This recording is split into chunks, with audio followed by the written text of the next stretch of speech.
What's up, everybody? We are in here. Hey, put my guy Roby in there. Wait, what the heck? Oh, me and Coop are sharing a thing. Welcome to Clown Gaming versus Lotus BOL Emerald Week 1. Bands already starting off. We have a Senna band from Clown Gaming and a Zach band, deservedly so, aimed at Occupational Hazard from Lotus, along with the Zyra band. Occupational Hazard is known for being a Zach one trick, even if he ints. It's definitely a pick that can go other places as well. I've seen AFK Boulder play it before in organized play, and I'm sure that their top laner, with how present it is in the meta, is also capable of pulling it out right now too. It's a really heavy focus on bot lane and on scaling specifically from Clown Gaming. I wouldn't be surprised at this point to see him throw a third one out with the Maokai already taken. Nocturne instead. Nocturne does... Counter does have a lot of Nocturne games played this season, so they're just targeting his pool. They guess they don't feel threatened by the Master E being picked in competitive.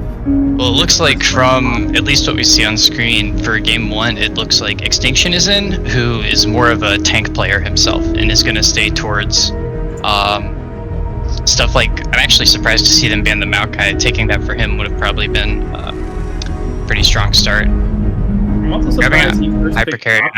That's an interesting first pick with nothing. It's flexible, but it obviously opens you up to having to play against something like Ivern and being denied almost every single time you want to go in. It's a really good response from Clown Gaming.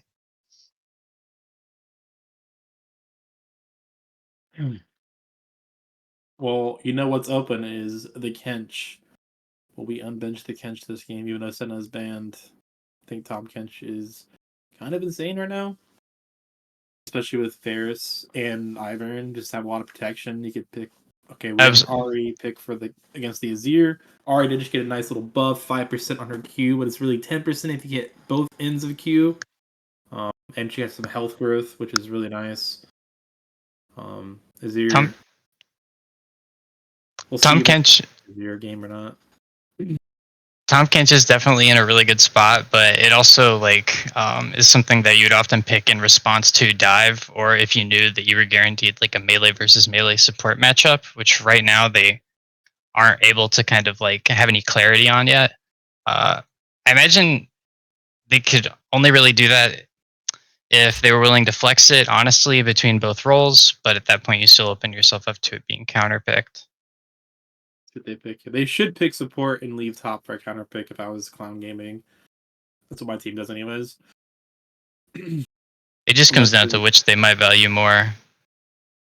You saw a couple support picks targeted out right there with the Karma and the Blitz bans in second phase. So maybe a priority top laner. The Rakan's locked in, yeah.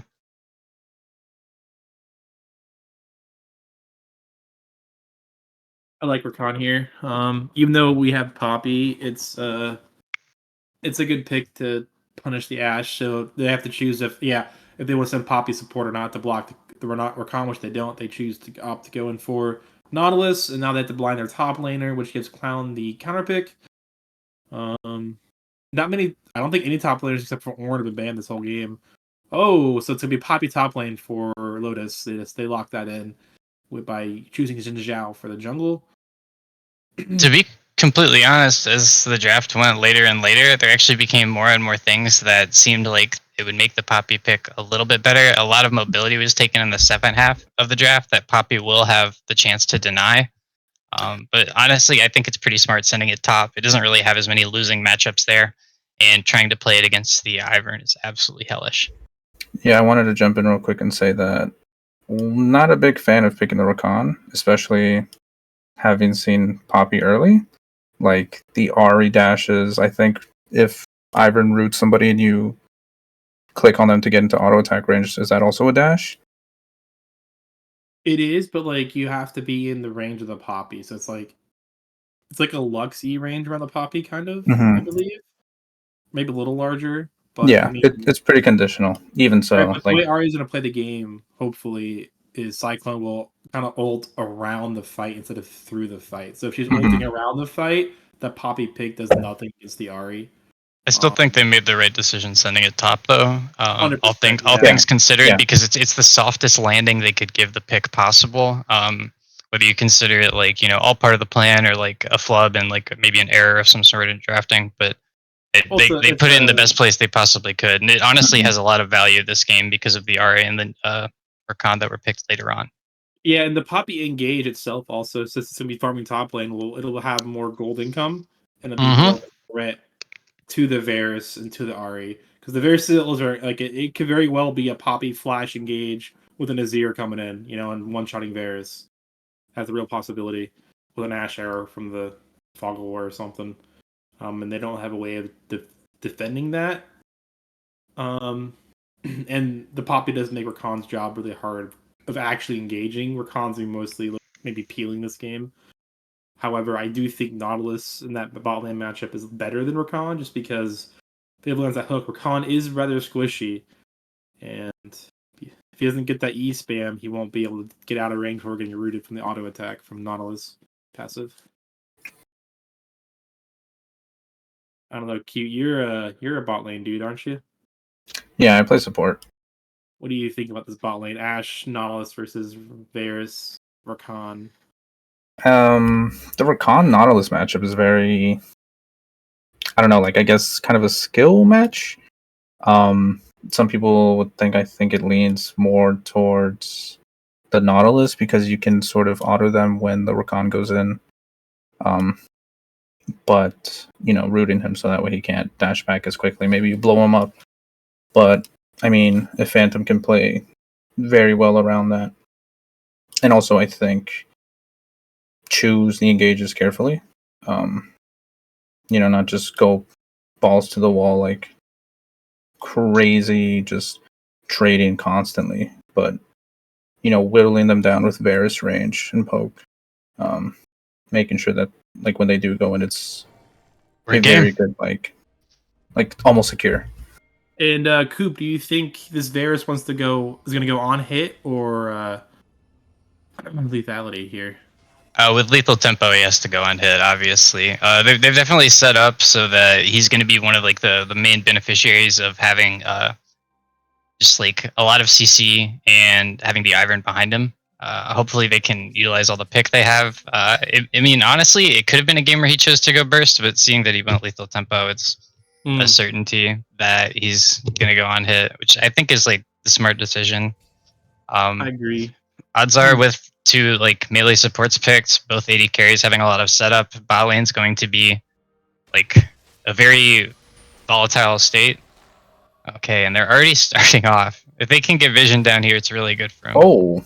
So we have a standard 5-point both sides, but both sides do have a player kind of going for a cheeky ward on Raptor. They have the Ashe slow. They can keep going here. They should keep going. Okay. They should have. That's the Prestige Ari skin. That's pretty fancy stuff. Wards traded on both sides. Yeah, very. Ivern's going to be late coming out, which is a bit unfortunate. But his first clear is kind of in a set speed that'll actually allow him to catch up if he wants to, and show up whenever he needs. He'll get level 3 pretty quickly. That's also Ari also had to blow TP back to get back to lane. Oh yeah, he did. That's like pretty huge. That's huge. I want to talk about the jungle matchup real quick. I like that they flex this Poppy a lot because against Ivern, if you can't get good ganks off, like you're gonna fall behind in the jungle. It's with pressure and farm, and Ivern will just be more useful because he's Ivern. So picking Jin Zhao, which has decent gank pressure and really good clear and farming and good objective control, really nets Lotus a lot of pressure from the jungle in that regard that Poppy wouldn't have had, because Poppy, I wouldn't say Poppy is the greatest farmer. We have a fight breaking out mid lane. Yowie is showing Cyclone why Azir is Azir. It looks like they're going to back off after that. Both of them scared to go further because they don't know if either jungler will be pathing towards them. You notice what both junglers did there. The Ivern marked all 6 camps, didn't use a single charge of smite. This is the thing that's most commonly done right now. And then Jin Zhao is smartly, he 3-camped. Or it looks like he may have only taken both buffs, and then he's immediately going over to counter jungle. This is like the main weakness of an Ivern pick. It's very difficult for you yourself as the Ivern to play the game vertically. So as soon as the Xin Zhao can get into the other side of the map, what he's doing right now is exactly what he should be. It's about to show, but he's going to grab red buff over. He's still level 2, interestingly enough. If they were able to collapse here, it'd be a good fight for him. Ari's still pretty chunky. She doesn't have TP to reset, so they won't. I favor. Rakan did roam up early in mid lane there. We have a fight breaking out top lane. Oh, Olaf. Yeah, he runs this. That might be a first blood. There he goes, first blood to Vey Caution on the Olaf against that Poppy. Unfortunately, this lane's only going to get harder now for Poppy after that first blood. And we got a hook onto Phantom in the bot lane. Maybe not the best choice, because now he's going to get engaged on. All. It's going to have to be a flash clone at least. Yeah, he still has both sums. Nobody dies there off that. Oh! Wow. Between the Ignite and the QW from Varus, Ignite from Boulder, and then Varus QW combo, that was enough to finish him off there. He did still hang on to exhaust throughout all that. Yeah. I would have exhausted immediately if I got caught like that. Yeah. Before I flashed. Boy, Honestly, there have been so many just small risks, whatever they were, taken by Lotus that haven't really paid off so far, and it's kind of compounded into a game state that definitely must feel pretty frustrating for Lotus. They weren't able to get as much as they wanted from the invade top right there. They got punished when they themselves were looking to start the fight.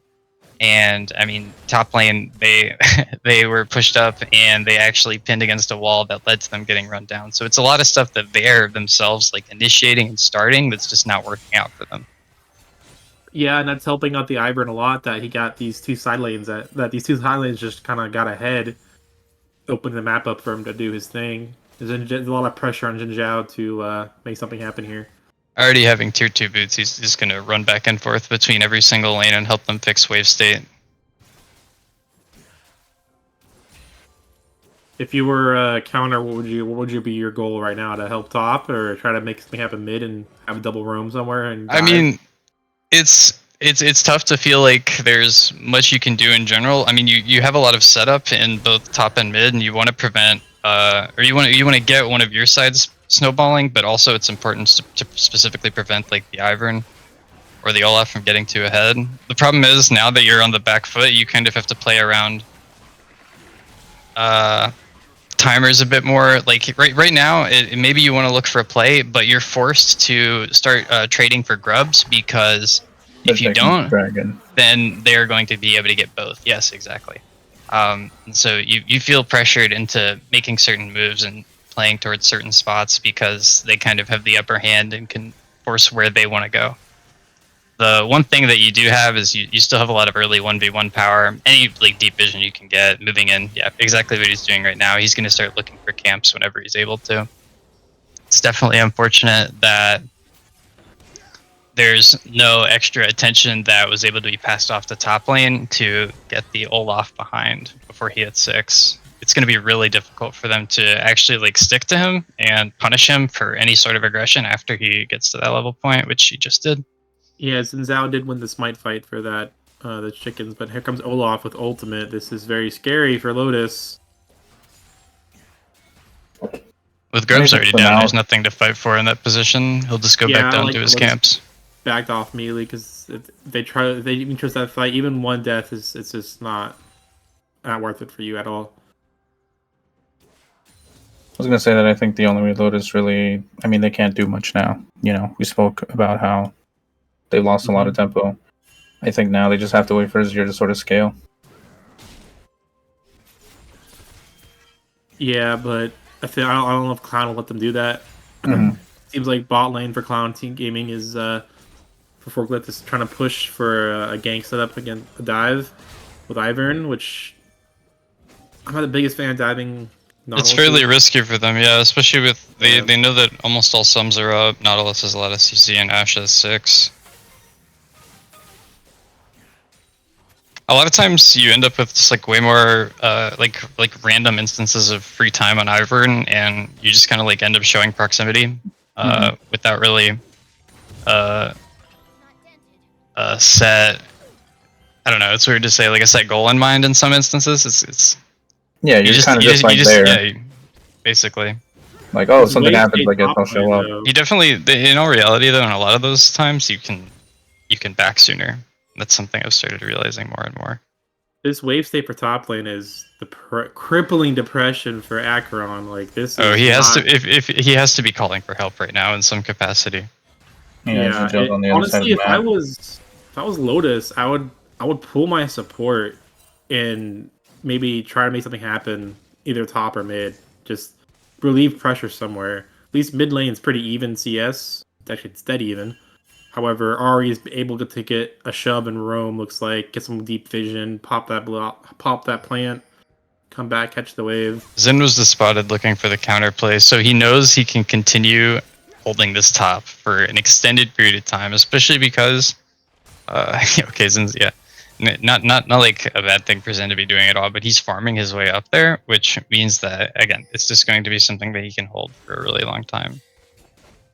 I think also you might want to wait for Nautilus to have 6. You might want to just, like you were saying, Roby, pull a mid. I will say though, if you're down like 20 CS on a tank, it's like not that big a deal as long as you're not just like straight up feeding. To be completely honest, like as long as the Poppy's able to find her way to get EXP outright and to kind of find relevant looks in fights, that's all they really need. They have damage from everywhere else, obviously. Yeah, but I think they can make a play mid lane on this Ari. Ivern's coming for gank top and Acheron, which He still has flash up. They may be able to look for dive here. yeah, he's just Yeah. gonna dive him. Does he It's get out. a trade? Nope. That was really nice by both of them. Yeah. Hazard played it really patiently, as well as Vacation, who just waited for Steadfast Presence to be down, and then they both were able to get on top after that.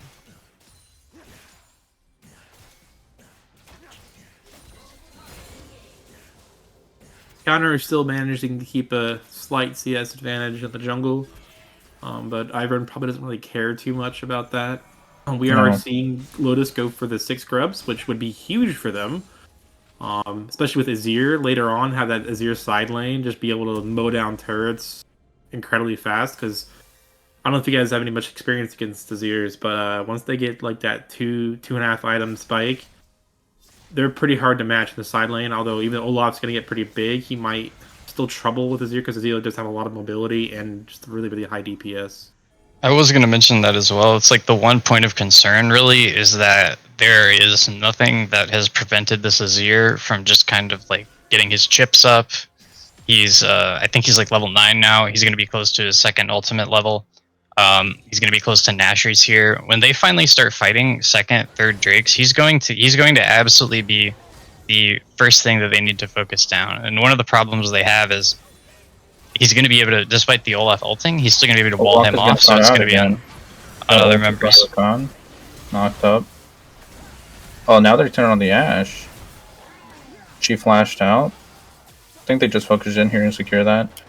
And Dragon just spawned, so that should be easy clouts. Dragon, right?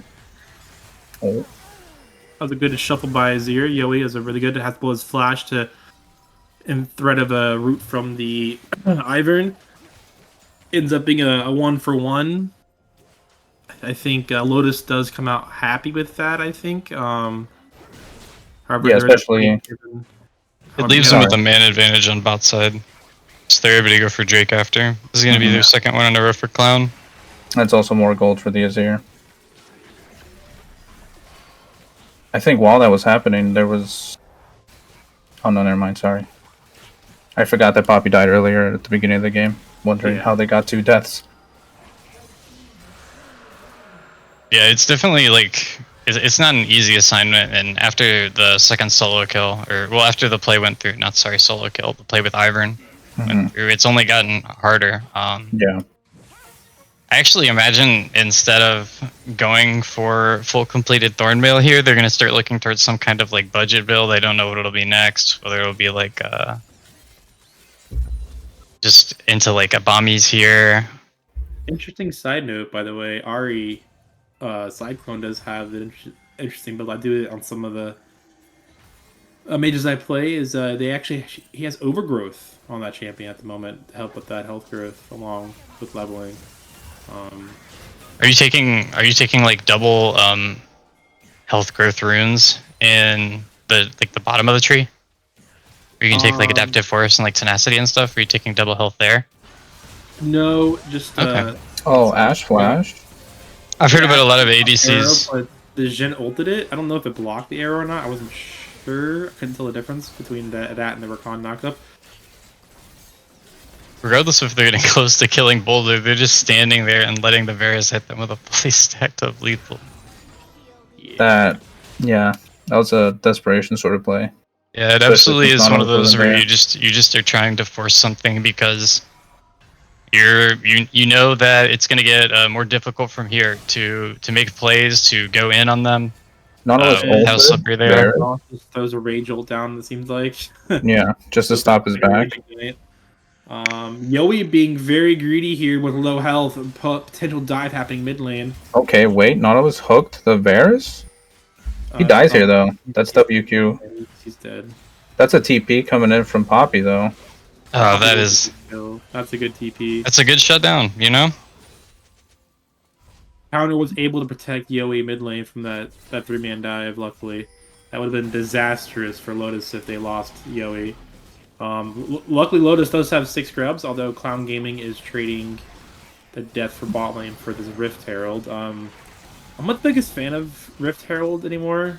I know if you pilot it, it does a lot more damage, but like, there's no place to get with it. I mean, Yeah. basically it's like oh, dragon's up, let's put Rift down for like pressure. That's basically what's come down to. I mean, it's what it was like before, but at least before you could get like the first Rift, you could get plates.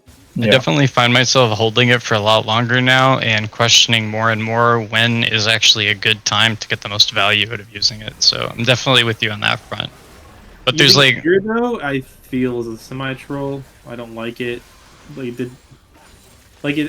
No pressure. Yeah, you get some damage off from the tower, but like it's mid tower. It's gonna go down eventually anyways. I would have liked to see him hold it for another objective instead. I agree. Yeah. But no, with the Ari build though, after we see this, every time I want to talk about this, there's a little bright fight breaking out. What it is she probably has 1 health growth in her tokens, but she went resolve secondary, I believe. And she has overgrowth, I think. Because I saw like when the minion died, like watch she had HP up maybe, or I can't tell. No, never mind. I'm wrong. Never mind. She has swords for a second. I thought she was looking at tech from some of the RE1 OTPs have. It looks like with both mids still being fairly even, they are kind of able to trade back and forth with each other, but I imagine just like over time it's going to slowly start to shift in favor of the Azir. Arrow lands onto the Varus into That's a dead Varus. That's a dead Varus. That's a dead Azir. At the end of the day, they just kind of caught him lacking. If his teammates are like kind of like playing back a little bit to get vision, you just have to stand back a little bit yourself and let the wave come in. Yeah, it appears Azir went for a shuffle, gets charmed, and then Ari just ults around him and finishes him off that way. Typical fight for early game Azir versus Ari. Ari has a massive advantage on that. Ari doesn't go in. It looks like they just made another play on bot. Oh, this is a replay. Replay. Christ. One thing I wanted to note is that Ari was out. Sorry. Also, I wonder if Azir doesn't have much matchup knowledge of this mid lane matchup. You know that he was in lethal range there. Yeah, I was gonna say about the Azir and the Ari. Even before Ari finished Malignance, she had him down to like half health, even though he was already up with Nashers. So I think it's also just not, unfamiliarity with the matchup and just the range, and trying to, not get poked down by REQ constantly. But now they're setting up for a dragon fight. Yeah, they need having Malignance and Sheen, he should look to be a lot more aggressive here. Whatever happens next, he's already dropped Daisy out, but he's holding it back. We don't have Flash and Nautilus, but Nautilus is just hoofing it for a flank here. It looks like both teams are comfortable displaying. He misses the hook, but he's on Varus again. Air hits Varus, looks like. They're blowing everything they can onto the bot lane. They should be able to get Rakan and Varus. Or how close the fight was on the interior there. All that Zinzao did was flash out. Full Ooh. health too. He's full health too. Man, Yeah. No, that one's it's tough. It's like, tough. oh, you're full health. You could have wiped them if you. I mean, at the end of the day, sometimes stuff like that is a communication error, but you definitely wish you had him in that scrum right there in front of the dragon pit instead of over the wall chasing the Ivern.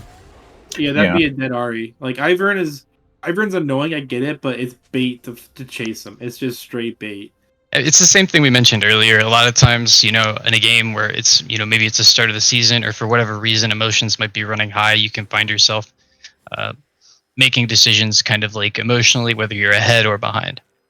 I also think we've forgotten the fact that this isn't their starting jungler, right? This is this is their starting jungler. The draft doc was or the draft graphic was incorrect actually. Oh, okay. Then never mind. It is counter. That's my mistake. It was my mistake. Well, even so, like you're saying, at the beginning of the season, maybe they haven't practiced enough. They're still figuring things out, learning each other's playstyles, and okay, Waka taking some damage, misses a hook. Oh no, Waka's just giving over kills for free. That's unfortunate. Yeah, sometimes Nautilus, you just have to die a little bit. Yeah, that's one thing that I don't necessarily like about Nautilus as a hook champ. Not very tanky.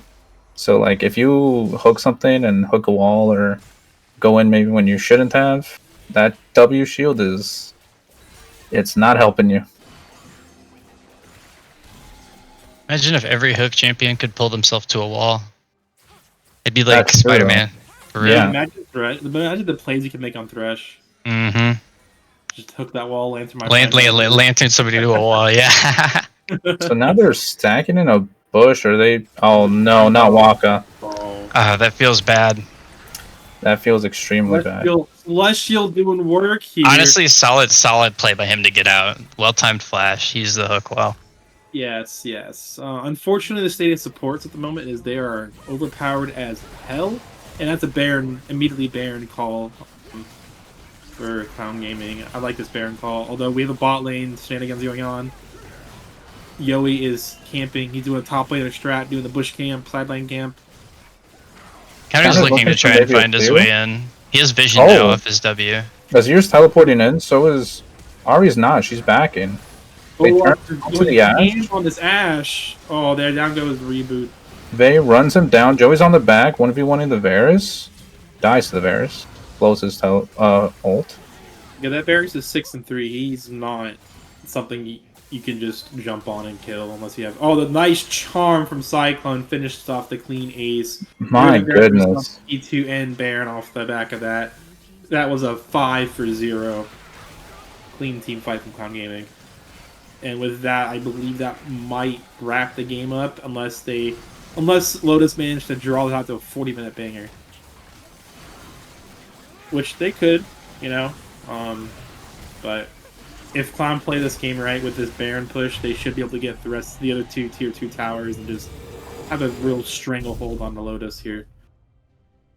Is it unprofessional of me to say that I don't think they could draw it out to 40 minutes?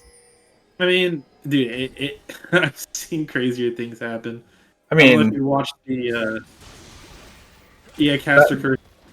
That's true. At the end of the day, they don't have that many tools to stall. I mean, their wave clear isn't super like concrete. It's like they're gonna try and get Ashe out there to stop them from advancing, and they're gonna try and use Azir.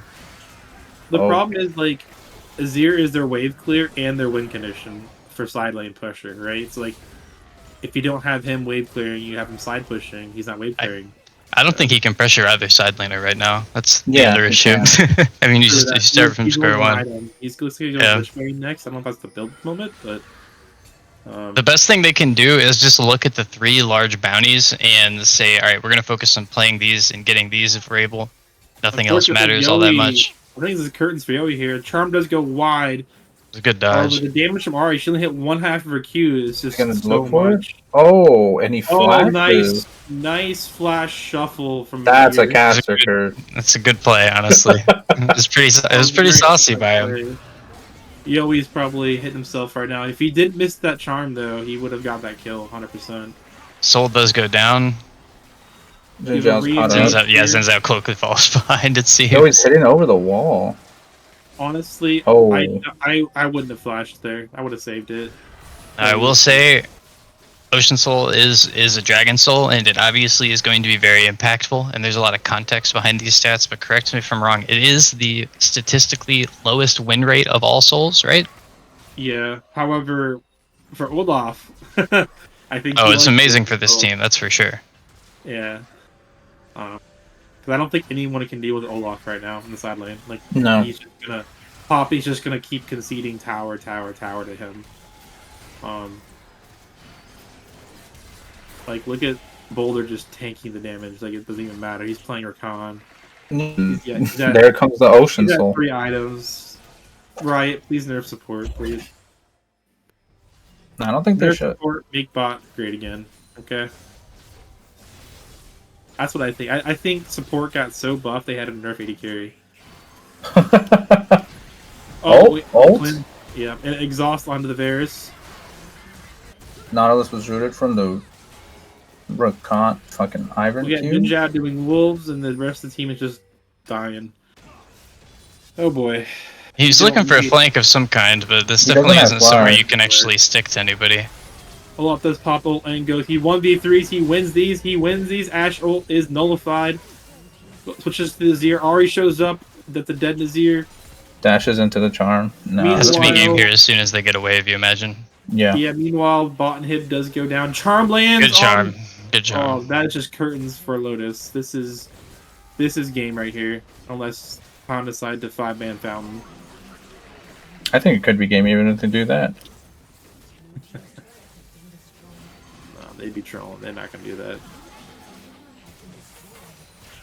This is a All 3 inhibs. The timers are still pretty short. It wouldn't be that unusual for them to reset here, but with how many minions they have, they'll at least try Yeah, to they get have one got power. a massive wave. Yeah.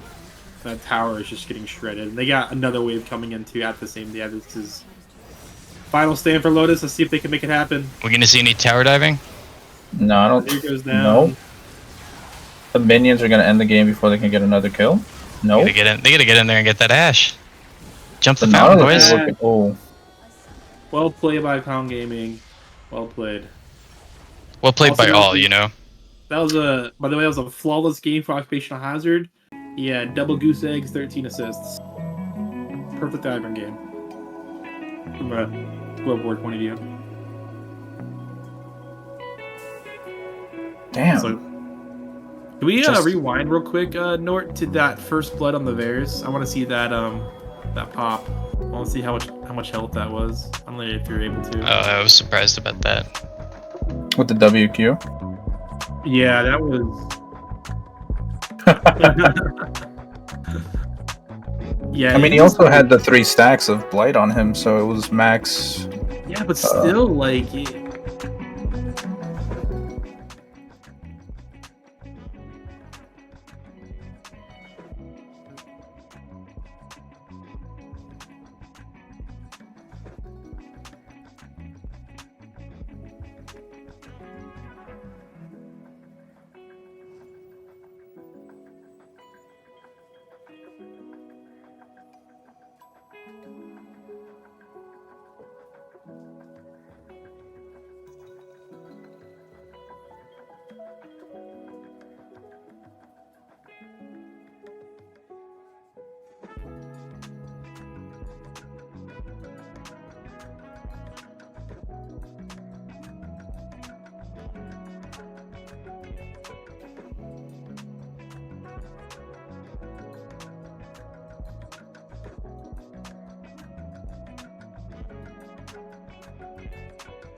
What's up, everybody? We're Alrighty. back with game 2. For this game specifically, every single Twitch subscription to clowngaming.dg, Sims' cat will write you a thank you note. Alright, now, Funny Dud, let me ask you this. If you're Lotus and you're in that call right now, trying to come back from that game 1, what are y'all talking about? I'm talking about how we got to see what we can do about the support player. No flame, but like I get it. I said this in the previous game.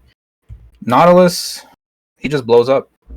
And Waka was, I mean, like the hooks he was hitting sometimes they were good. They were looking for good plays, you know.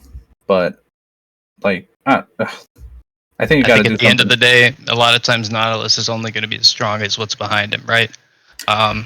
Very similar bans from both sides coming out. There's no really adjustments being made now that teams are swapping sides. So that kind of indicates that they're not banning anything out based on what they think is meta. Okay, there was an adjustment made by Lotus there, taking out the Varus from Clown. But other than that, it's not really stuff that they're banning away because of meta. It's stuff that they specifically don't want to see the team that they're against right now play. Whoa, the first pick Ashe. There's 4 bot laners denied right now. A lot of the top of the AD carry pool has been taken away, and they're going to still lock Jinx in response. It's a pretty good pick with what's left up, after all. I agree, but I feel like to first pick Ashe means that maybe there's some potential flexibility in where it's going. You know what I mean? With Ashe, maybe, but a lot of the flexibility would come from maybe also the presence of, well, there you go. You do see exactly what you said come through. Yeah. Exactly, dude. That's what I'm saying. AFK Boulder saw this man walk up. Damn, this man. I'm flaming the shit out of this guy. But listen, he saw him play. He's like, I don't know. We could spice it up a little bit. We're up 1-0. We can maybe take this to 3 games if we really need to. Let's see what. Let's cook. Thing is, with the Karma pick, they have the opportunity now to send it to whichever lane they want. They can. Okay, they are going to send it bot lane to just kind of like manage the pressure that like the Ashe Caitlyn lane will bring. Yeah. But they also had the opportunity to potentially send it mid, match the wave clear there, and then look for something aggressive to punish like how vulnerable and squishy an Ashe Caitlyn is. I was thinking that maybe there could have been an angle there for like a Blitzcrank or a Nautilus themselves on that spot. But what they've done here is opt for just kind of like a very, very strong, stable zone control front to back, which in itself is pretty solid. You see them wanting to take away frontline options, as their team has shown strongly already for like front to back team fight elements. I also think Clown threw Lotus for a loop there, picking Azir pretty early. I mean, Azir's a pretty decent pick. I just think that maybe they wanted to hold the Karma flex later on and look to pick jungle, but seeing Azir picked, you just take mid immediately also, and you're forced now for the Karma bot support rather. Although, not necessarily. I mean, again, they're forced to make a choice if there's something they want to grab, but you're right, they could have still taken jungle. Taking the Poppy here, it's just like, flexible. It's the same thing they did last game. It seems now, this is just something that the team likes to do. It's probably had success with in the past in scrims and in practice and stuff leading up to the start of this tournament. Yeah, but I also don't think that sometimes when you look at a team, nah, that's a potential flex, like on paper, but in reality, they're never really going to flex. If it is Gwen Poppy top, that is actually a pretty even lane, all things considered.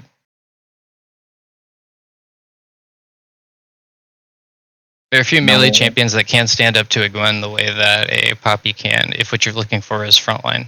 Mm-hmm. Well, so Lotus finishes up draft with a Lilia jungle. A lot of magic damage on the side of Lotus. A lot of scaling as well.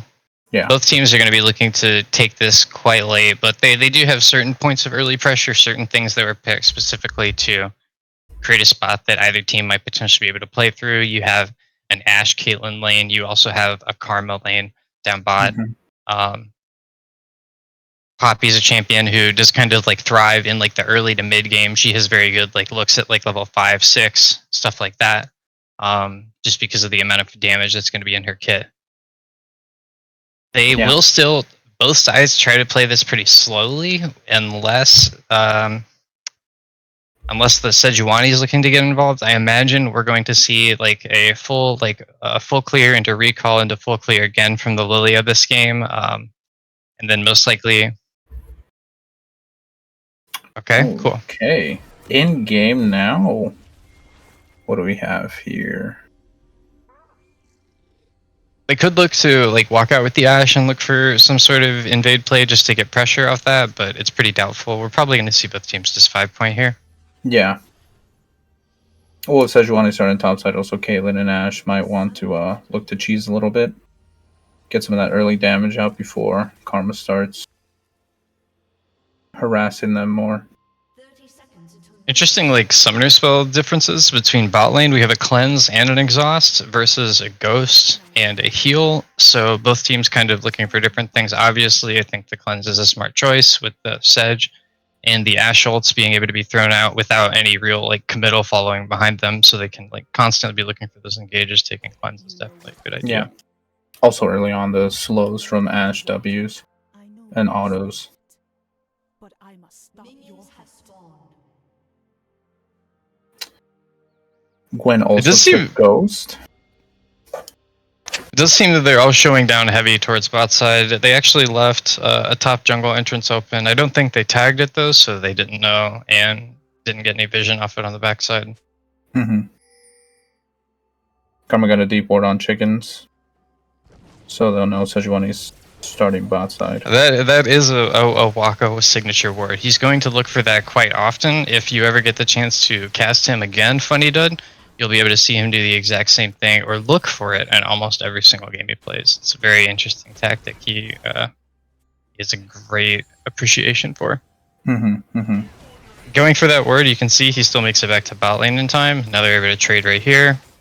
Reboots Reboots missed minions, but he did get the XP for all three, so they were both able to stay on tempo for that. Clown also came ahead just a tiny bit in that trade. Neither side popping any potions just yet. And now it commences. The Ashe W harasses.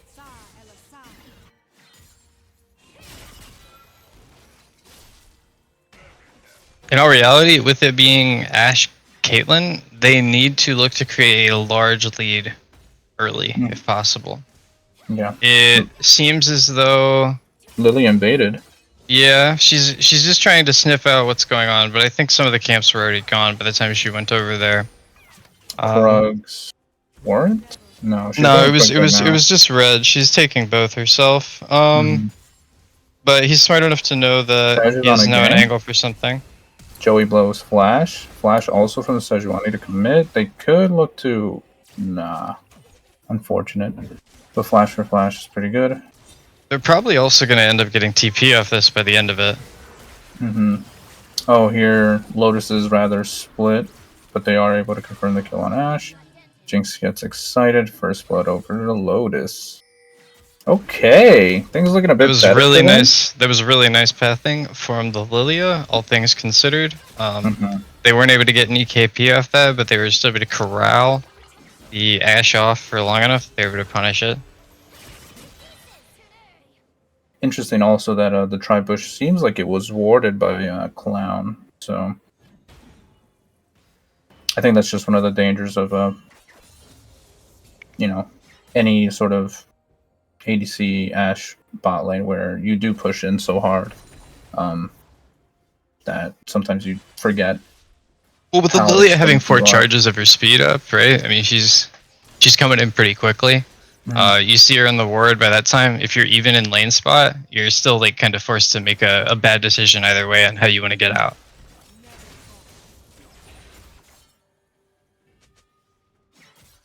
They finally have a wave crashing here. They're just going to be looking to take this reset.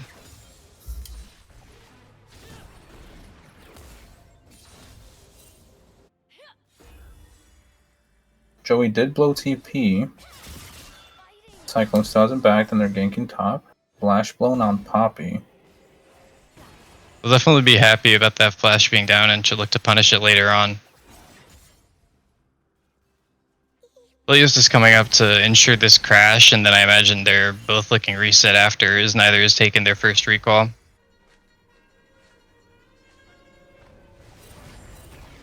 Joey stops Cyclone's back.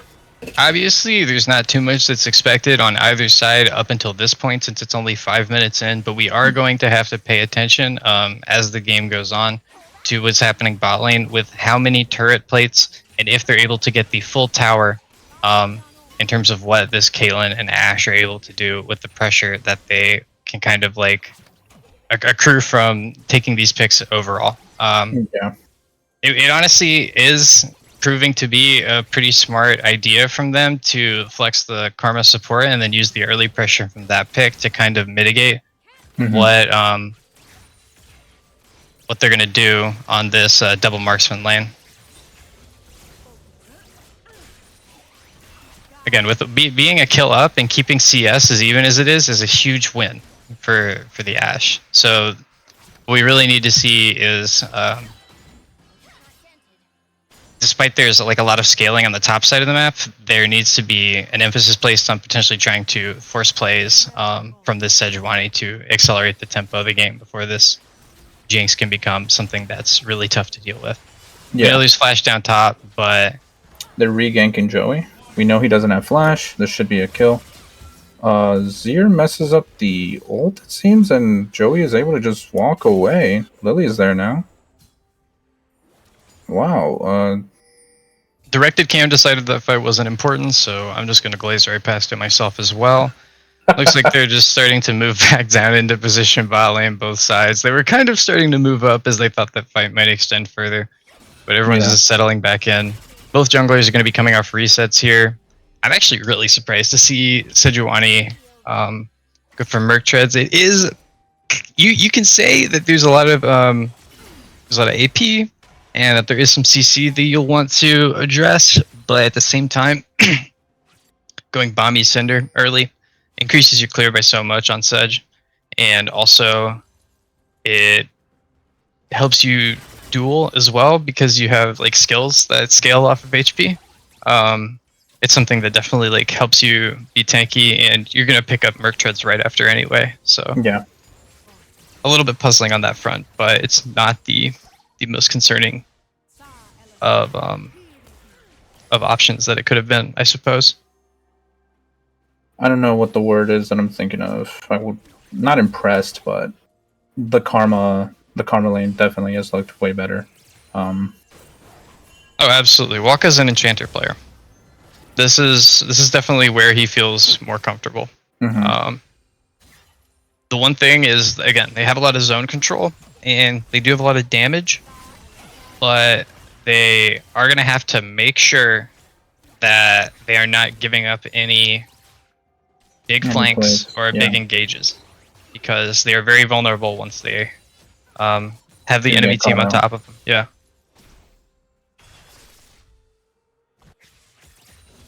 Honestly, I think bot side. I think mid lane is kind of a wash in terms of scaling overall, but one thing is both these champions are fantastic at counter engage on both sides. So it's going to create like a situation where both teams really are just like playing with their range, and both teams have quite a bit of it. Yeah, we haven't really talked about it yet, but Vay Caution has 35 CS up, just 8 minutes in, which it's only going to get worse from here. Whether he turns that little purple book into a Rift Maker or into a Nashor's, he's going to hit that item so much quicker than the Poppy is. And it's just like last game where we're watching a Poppy have to play the entire game on life support.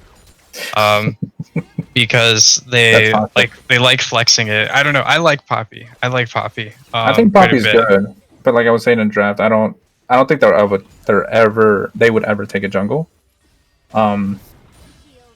Just because I think there are better junglers, so it's kind of like one of those fake flexes.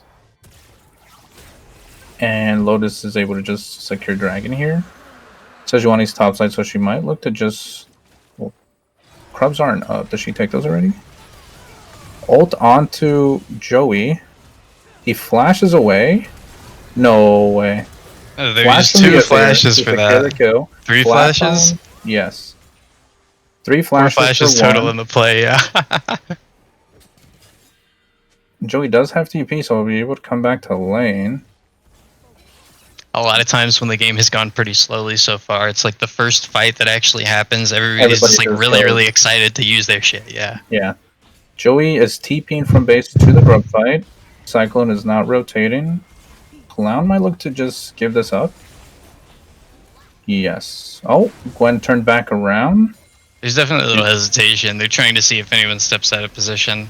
Yeah. Now Azir's moving up. But remember, no flash on the Azir or Sejuani. They do have them No all cornered ult. in pit. Jinx ults in, hits Azir. Waka's Karma is dead. Joey is next by the Gwen. Gwen might get a triple kill They here. both have flash to get out. 2 flashes blown on Poppy. And in addition And to Lilia. now almost 40 CS, the 2 kills are gonna. He's gonna have Riftmaker on this next back, and I think Yeah, he has Jesus. 2 grubs. So the tower itself is going down soon, and the game's gonna get so much worse for top lane as things go on. Bit of It a now becomes bit of about a just being able tipsy. to hold out on the other side of the map and letting this Gwen cook, because it's just the lead up top is more insurmountable than it could possibly be anywhere else right now. Mhm. Also, Caitlyn quietly 40 CS up ahead. If they're Wanna able to go make down this it? play, it's a really good start for them. I hope Lilia takes it. If Poppy takes it, I'll get my screen. Lilia would be. Oh no! Oh, it was Sunfire. Is that my first caster curse? I hope that I mean, Lilia takes you know, it. regardless, it's good that they got it. You know, that was Of the course, punish of that they course. absolutely needed to make. Ult onto the Um, Waka Karma. Waka Flocka Flame. He just runs out. Trading. Oh, All right, now this is kind of the opening that they need. When these two are this low, whether they bring down jungle or not, they have a lot of time to just sit here and chip away and get another plate. They already have 2 taken down. Joey is here though, and Blue He is flanking, yeah. Clown doesn't seem to know. Flash blown on Caitlyn. They're turning onto Ashe. There should be a kill on her. Looks like Jinx Boulder's is down. excited. Caitlyn is dead. Way is balanced. Cyclone TP'd in. Joey got ulted by Azir and Sejuani. Obviously, Just they want to look managed to capitalize on the pressure that they have, but you have to do so with like a presence of mind and the communication between all 5 to know when somebody's coming down to try and stop you. Yeah. Still, Lotus only down about 1.5k gold.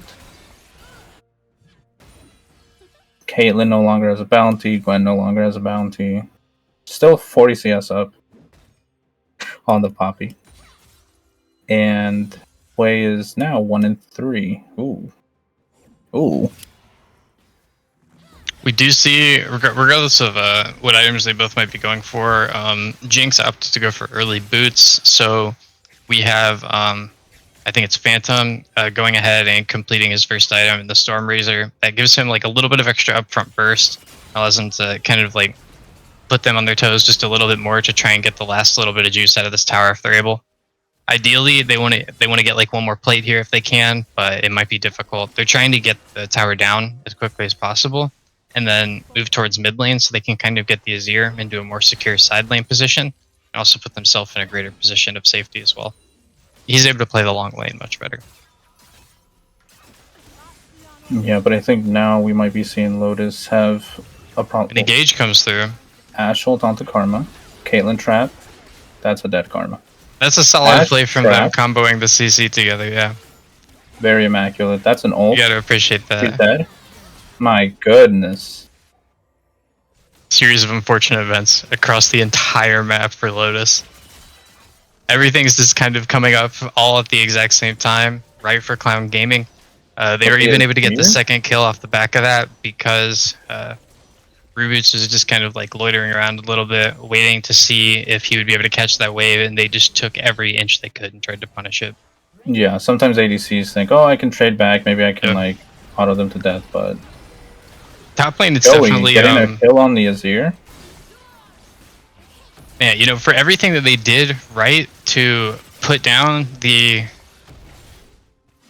and then they did quite a bit. You know, he was 0-3 at one point. I'm pretty sure for everything they did to put down Yoe early on the way.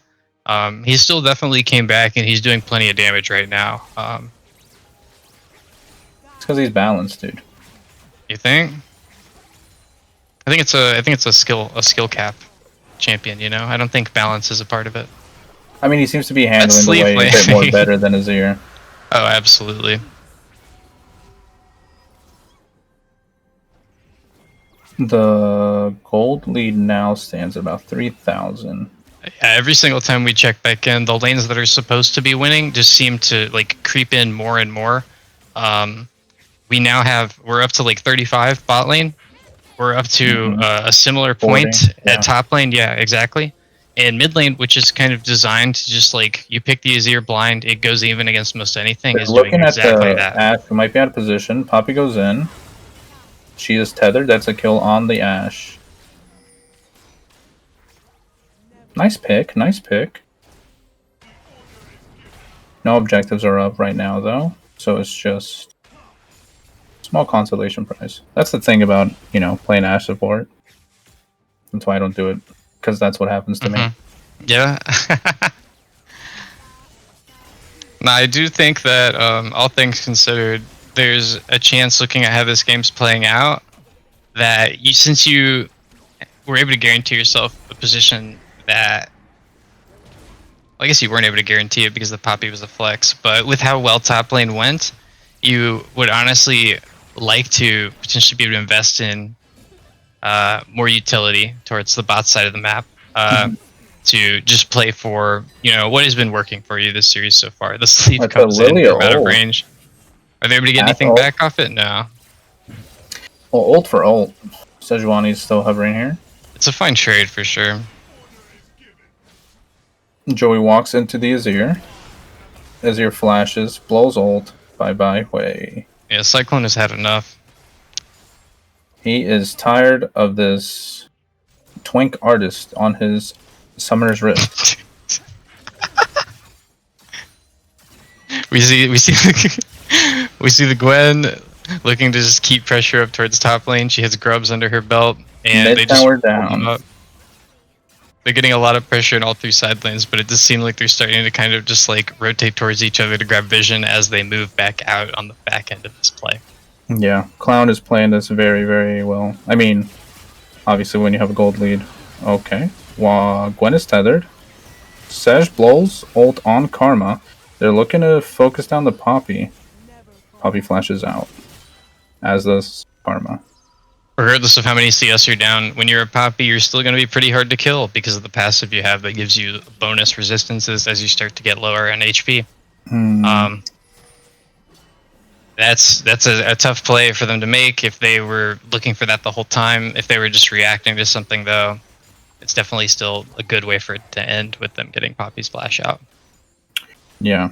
It's just a very slow, measured game right now for Clown. Bouncing waves back and forth. The big point of scaling that we haven't really discussed yet for Lotus hasn't really been able to find its way into making a big play anywhere, but it is the Lilia. Slowly creeping in with just like a pretty strong golden EXP lead. Right now hitting level 9. That's what I was waiting on to see if they were going to hit that off that. So they're currently 2 levels up on the Sejuani, who's still been very effective themselves. But hitting those 2-3 item spikes on Lilia, we're going to have to see how that champion can impact these team fights and kind of just like run amok and be disruptive with how much they bring. Just kind of clear vision out here on the side. I imagine they just want to try and establish mid lane if they're able to. Yeah, Dragon's coming up in a minute. Both sides fighting for vision in Lotus's side of the jungle. In a pure siege situation, obviously, the what Clown Gaming has is going to do quite a bit better. If they're just able to set up, they have the Caitlyn, they have the Ashe, and they have pick tools that they can use from a distance if the other team gets lazy while they stand in front. Yeah, I mean, earlier, just like a minute or so ago, we saw an Ashe arrow fly towards Waka. Didn't catch him out, but Ashe has the arrow back up now.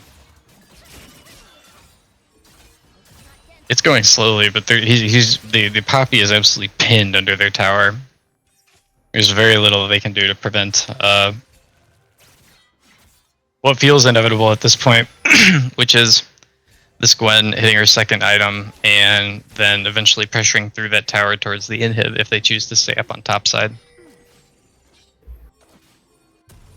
Baron is up in 10 seconds, as is Dragon. Okay, so they are just going to this is what I was going to say. They can either walk or just TP towards the Drake fight.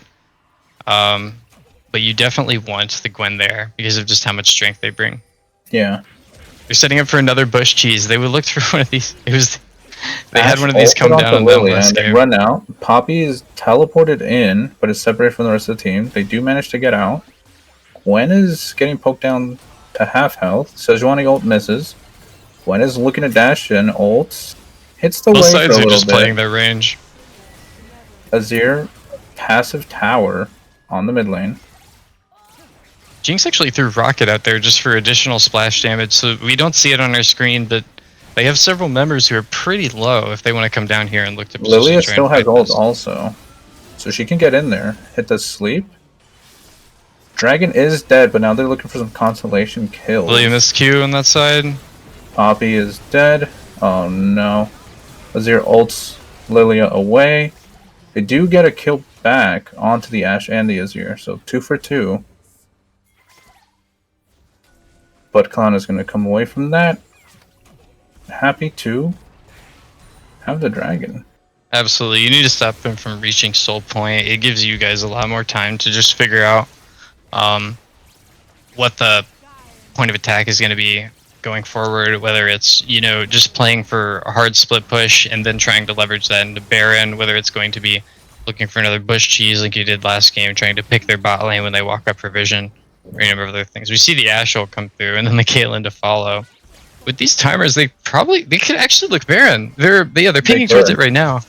They're gonna have several back out on the map. To stop their back. Yeah, they have the The Gwen ult looking play to... does kill him, but now she's going to die. The rest of her team is moving up to the Baron. They still may be able to do a little bit. Karma gets out. Jinx gets a shutdown. They're going to have two that need resets here, though. Still, they should have already been on it if they wanted it. They do get the scuttle though, and that's nice. I like having scuttle. The little burst of a vision clearing wave cloud thing. That's nice. Does the scuttle have a name? I know that the Rift Herald is named Herald, right? I thought Does the the Rift scuttle- Herald's name was Shelly. Oh, I thought there was two of them. No, you Herald and flippin' Shelly. No, aren't there two Rift Heralds? fool. Oh, no, there used to be. Now, not Yeah, that's what I'm anymore. saying. Yeah, and one of them was one of them was Herald and one of them was Shelly. I think they killed Herald. I think they God. kept Shelly. I think Herald died of like heart disease. That's just what happens as a man, you know? You die younger than women. They look to be sieging mid here, as they're keeping the Caitlyn in position and bringing the wave down. They're just staying off towards the side. Ashe ults towards Jinx and misses. That Karma's is on a exactly what they flank. should be doing, though, regardless. Just throwing it out on cooldown. Yeah, definitely. Ooh. No, those are what the grudge are called. Oh, okay, but so the Herald that is alive is Shelly. But the Scuttle itself doesn't have a name. Except I'm gonna Christian him Bartholomew. No, you're not. Okay, I'm not. You're right. Caitlyn getting some damage off on the Karma. Lilia Bowling Ball. Okay, the Gwen flank. Obviously, as the Lilia right now, you're the one person who's like farmed up. You're the one person who has a lot of juice behind you, who's kind of had, who hasn't had like a ton of pressure come down on you so far. You definitely want to make this next team fight super impactful from you now that you've finally been able to reach your 2-item spike. There are a lot of really important spikes coming through on both sides, though. We have Nashor's and Lichbane. That's a lot of like burst and trading power from Cyclone. We have Infinity Edge and Kraken complete. We also have Infinity Edge complete on Caitlyn. This next fight, especially because other than a singular frontliner on both teams, everyone's pretty squishy, is going to be very explosive. Yeah, I think there's the difficult part for Lotus is the fact that they've already lost too many towers and can't walk up into, large swaths of their own side of the map. Yoi is getting pressured out here, and he was forced to use both his ultimate and his flash there. He'll be able to TP back out on the map if he wants, but right now they're keeping several down towards him. Yeah, they're sieging bot side while Karma is top looking to help deter Gwen away from the Poppy. It's certainly fine Says for Walker to ult go up there and get onto that the vision, but on their Joe- own, they're not able to accomplish anything other than that. Joey just thought he could defend against 4. Fair play. But he just gets Sejuani ulted and, I don't know, poofs into a cloud. A fine red mist. Poppy winning a small trade against the Gwen. Okay. I see the vision. Never falter. Karma? Coming Walker out. is just looking for this. They know that they need to make something happen, and the only isolated member is the Gwen, so they keep walking up there time and time again, hoping to catch them lacking.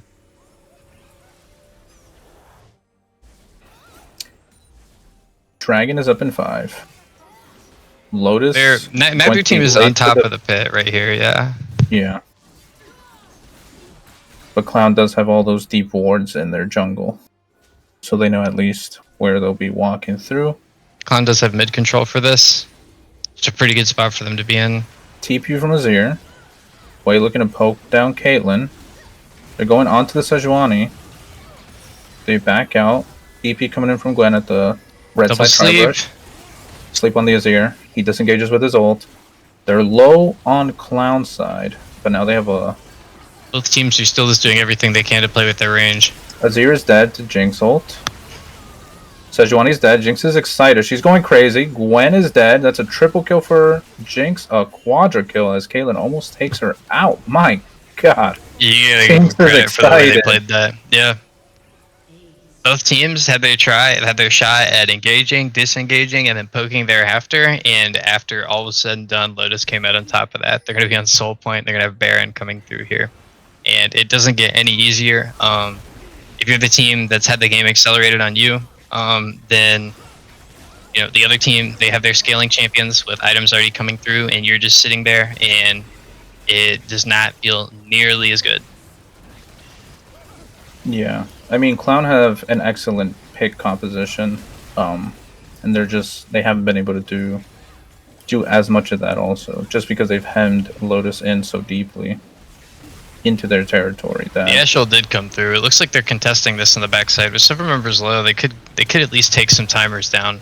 Sejuani dashes in. Joey might be the one to die here while the rest of the team runs away. Are they able to look for Clown's anything doing their more? best to chase them. But Lotus knows. They know, Goop. They know. They have the nose who knows. You know what I'm saying? Uh-oh, somebody blocked that for her. Caitlyn ults Karma. Blocked by the Lilia. Clown looked to take top tower here while 3 members take their Baron recall.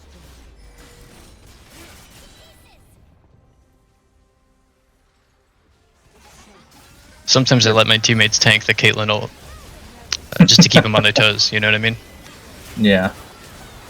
Yeah, they're Jinx starting to get ult these in. ults from range Gwen down is with the dead, Jinx Caitlyn ult is and dead. the Lilia ult coming through. It's absolutely over before it even starts almost. Clown overstated and underestimated how much damage the Karma Qs can do. Coupled with the Lilia burn and obviously the Jinx rocket. Lotus might be making it interesting. Jinx with a bounty now.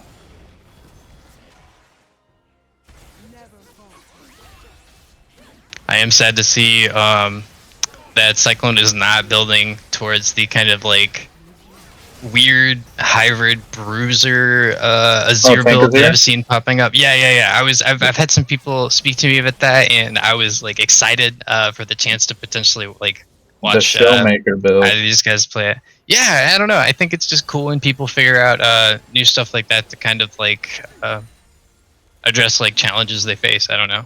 Yeah, but regardless, a build like this, it still gives you a lot of like initial burst and like trading power on like the front, and you still have like the attack speed for DPS and like the backside as well. You're low mana, but that's kind of addressed by the fact that blue buffs are shared more concurrently throughout the game, and you're getting them more consistently.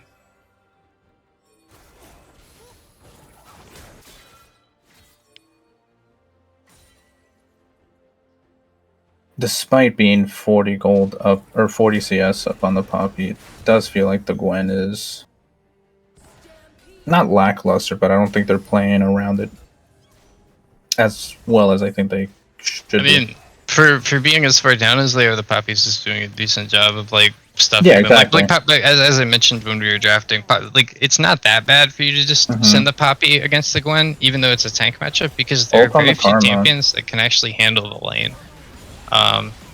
If somebody's competent on the pick. No, yeah, I understand that, but I mean, like even outside of lane, like the Gwen. Oh, right now the Gwen is on a flank. I think it's like the only true frontliner that you feel okay playing against a Gwen. But even then, obviously, we saw how it went. It feels pretty bad. Hey, but how do I say this? What's up with these weird combinations of letters? Archeon? That guy's a trooper. You said it's alright, guys. I'm 50 CS down, we're scaling.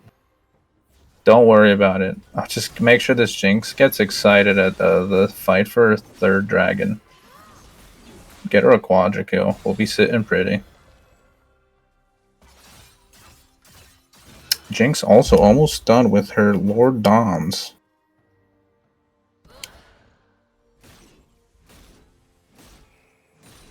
To be completely honest, Jinx actually might not even need to go Lord Dom. Sedge has a lot of HP, but they haven't built any armor yet. So Jinx, if Jinx is able to free fire, they're going to absolutely tear Flash through out of the everybody. Caitlyn, Lilia ult, Wei ult, and Jinx rocket to confirm the kill. That's Dragon exactly is what you up need to in be 3 doing. seconds, and that should be sold over to Lotus, although When you're getting Sedge is pressured still by the up. Gwen up on top side, that's absolutely how you need to try and get an advantage back. You need to look for the pick. Gwen does have TP, and she's TP now onto They are caught from here. behind. Jinx is godlike, kills the Ashe. She's excited, she's kiting. Gwen kills her.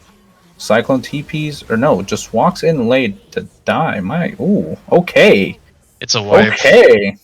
I don't know if they can end off that, but it's certainly inhib here. Caitlyn's going to be up, so it makes like trying to end fully a little bit tough because there will be some wave clear present, but they may try for it here. They have a big wave. They do. They should be able to get inhib up. The thing of like they're pushing through mid, but both their silence are just like not in very good spots. So even though Lotus is winning these team fights, I still don't know like if they can do it, you know? I mean, have at the end of the game, doubt. at the end of the day, the space they're in right now is incredibly volatile. The one saving grace is that TPs are down from both top laners, but they're still up from mid. So you will probably see both of them look to get in a side lane, try and get pressure there, and then loop back around to play with their team. Because is up in 30 seconds. Because there's like so much just like left up on the map for red side to take, and because there's open inhibs for blue side to look for. Yeah, go take the ward. Thank you. Thank you.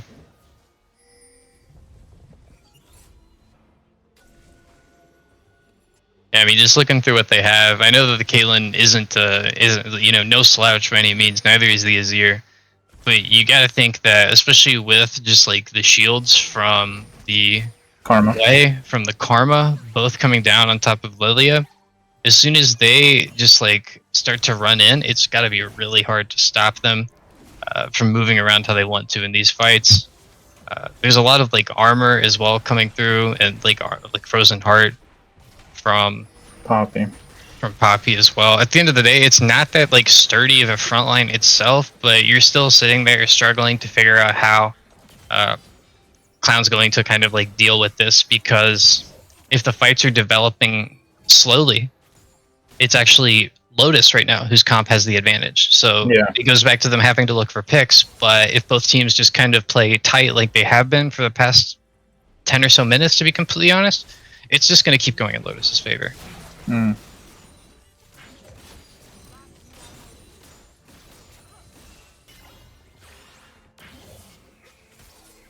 want to see Boulder just throwing this thing out on cooldown from now on.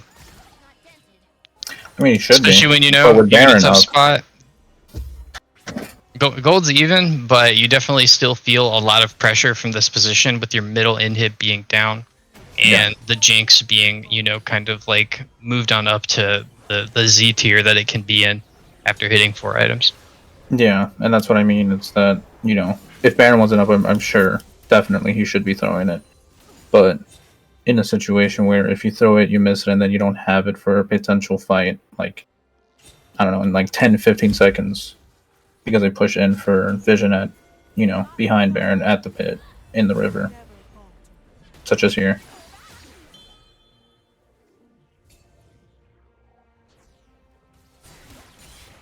It's just a lot of cycling through. They're trying to maintain vision at their own entrances. Both teams are kind of having an eye towards Baron with, as we mentioned earlier, both mid laners with TP still up looking towards the side lane. It seems that Clown might look to just pull the trigger on it and just bait them to coming into them.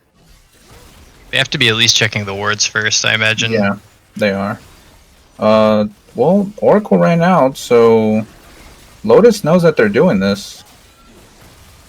Yeah, they have full vision on the backside. If that bowling ball hit more than one person, they might have been looking to go for it. He's in there, looks to take the steal, and steals it. They might look to actually keep fighting afterwards.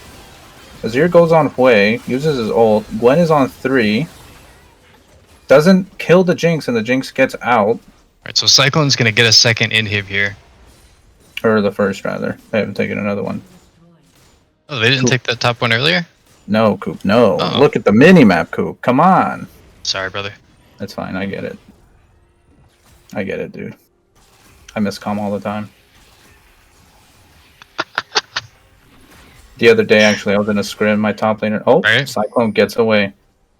The other day, my top laner... Wait a moment. They're going hard for this, man. No, this guy's already dead. Tell me about your scrim. So we were scrimming. My top laner's facing... I forget what he's playing into Aatrox as... Right. I don't remember. I don't know.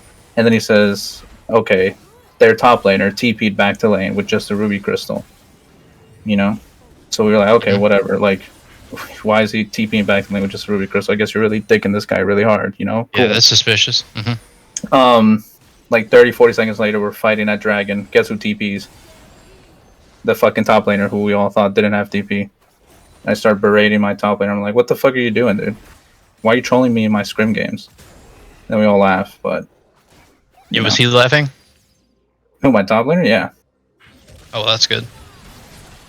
Ult onto the Jinx, immediately flashes out and cleanses. He just Just ult the man back. long range ult responded by long range ult. It's like they're playing Gwen a is game on of the Battleship. way. Gwen is immune.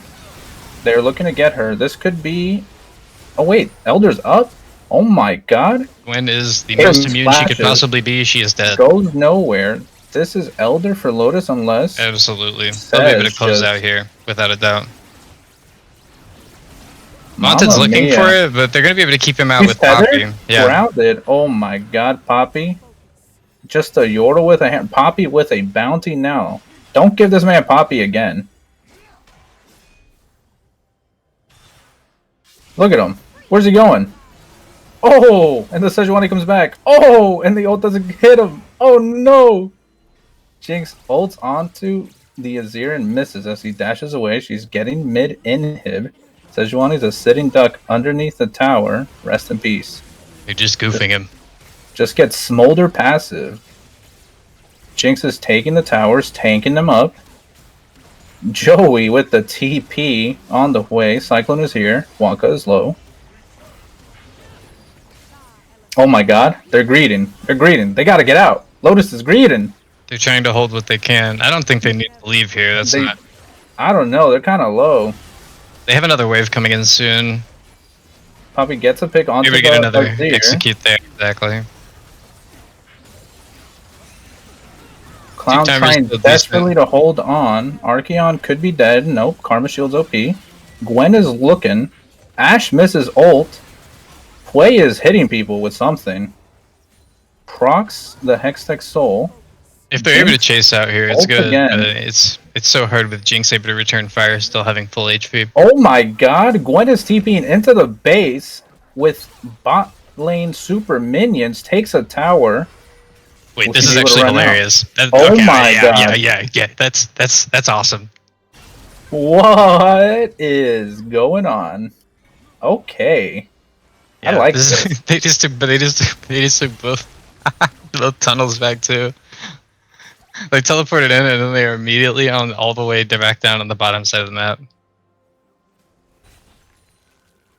This is exciting. This It is. peak. Never fall. It is Peak unfortunate though, gaming. like that play. Obviously, it's very fun for us to laugh at, but it's actually really impactful because now it means that TP is down for a legitimate backdoor attempt instead of that. Well, Cyclone has one, Sure. and he has Lich Bane. I mean, actually, it's more possible than I'm giving it credit for, but that's definitely not how he's been positioning himself around They're this looking to team so sleep far. Gwen. She is drowsy. She is asleep, but 3 Caitlyn traps are in the way. Oh, nope. Elder Dragon. Way. Azir ults them away. Just kind of like thinking out loud here, but can you immune Lily ult? I think so, but she wasn't in her veil, so. Yeah. I mean, I'm just wondering. You know, seems No, like I they're get just you, kind of like dude. pushing it on down right now. Let me ask Riot Game. Let me Google it real quick. I'd appreciate it if you did. Puts up his passive tower. Jinx is shredding through it. Sejuani is frontlining and killing the Hui. While you're Stuns him with the permafrost. Doesn't get him. Hui is got Caitlyn. Jinx is excited. That is an I mean, they're ace, just and we're they're just going pea to shooting game at the end there. 3. Wow! Previous What a encounters, game! standout performers for Lotus there. A valiant effort by the top side still of Clown, but I think that they're probably going to just go back to the drawing board a little bit, change up the look they throw at them, and they're going to be fine going into game 3. Listen, listen, dude. I said you asked me Mhm. what are they? Yeah. What was Lotus saying after Yeah. game 1? And I said they're saying get this man off of Nautilus. They got this man off of Nautilus. I don't know, What do you dude. think that Clown is Here's what Clown's saying this game. Yeah. No more cooking. We need to Right. practice more with the Ashe. Just get it out of my face. All right. Your face or their face? Both. At my face and the rest of the team members' faces. FaceTime. No, opposite of FaceTime. Hang up. FaceTime audio only, but not with Ashe. Because like early on, they did well, but they couldn't really transfer that into much else You need to convert or as much. You need to I convert think. it into the full tower if you're able to. Like they should have played more towards it. I feel like, especially when they were being pushed in at that point in time, you do want to try to bring the Sejuani down, even though they don't have a melee. You want to try and punish that lane if you're able to. Yeah. I mean, at the end of the day, you kind of exchange a few different elements in that for something that can be more proactive and help you create a lead across the map early, and it'll probably be like what Clown needs. At the end of the day, like you look at what they have, right? It's like other than Ashult, no reliable hard CC bot, nothing that can really play forward.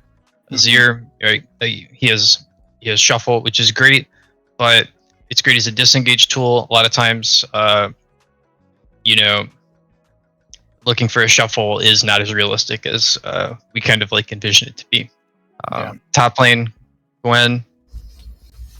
It's just not a lot of tools that they can use to be proactive. Yeah, we're gonna go to break. Yeah, yeah. Okay. Getting I guess a little we're going to break. get a little voice in my head. Yeah, telling me we're going to break. Alrighty.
What's up, guys? We're back again for Game 3. I'm joined this time by Chelsea. Funny Dud had to go, Roby had to go, but I'm still here. We're getting into pick ban right now after last game. The kind of like early game bot lane from Clown Gaming stalled out and let the Jinx take over the game in the later stages. And we're seeing the exact same bans we have been so far. I imagine Lotus will probably keep the Maokai ban like they did last game here. Yep, exactly. Those two have been locked in for the whole series. They switched the third one to Zac as well. Should be a smolder here if both teams feel that they don't need to change anything. Yeah. All right, and first of all, hello stream. For those of you that don't know me, I am Chelsea, and I am Coop's best friend. That's all you need to know about me as we get into Appreciate that. first picks and bans of this game 3. Everything on the line. We saw the Caitlyn Ash from Clown Gaming not pan out as I assume they hoped it would, and we'll see what the adaptations are. Clown Gaming, I assume, back on the red side. I mean, they did have side selection this time. B1 Varus. Last game, they banned it themselves. Now they're back on blue side. They're taking away the Ashe themselves, and then they're like reaching for the Varus. Interestingly, it's being responded with the exact same thing that Lotus themselves responded with like how many bot lane denial picks there were here with the Senna, the Smolder, the Ashe, and the Varus all taken. In this exact same position, Lotus last game took the Jinx themselves alongside the Enchanter, the Karma, but they chose to ban that this time and take the Ivern. Yeah, I mean, hey, Clown Gaming taking clearly a much winning left, strategy from, not much left in the AD carry pool. Senna, Smolder, Ashe, Varus, all gone. He just Interesting slammed to a see. huge amount of pick. Yeah, I guess they're just we not are going to let blazing the through Jinx play this game at all. Mm-hmm.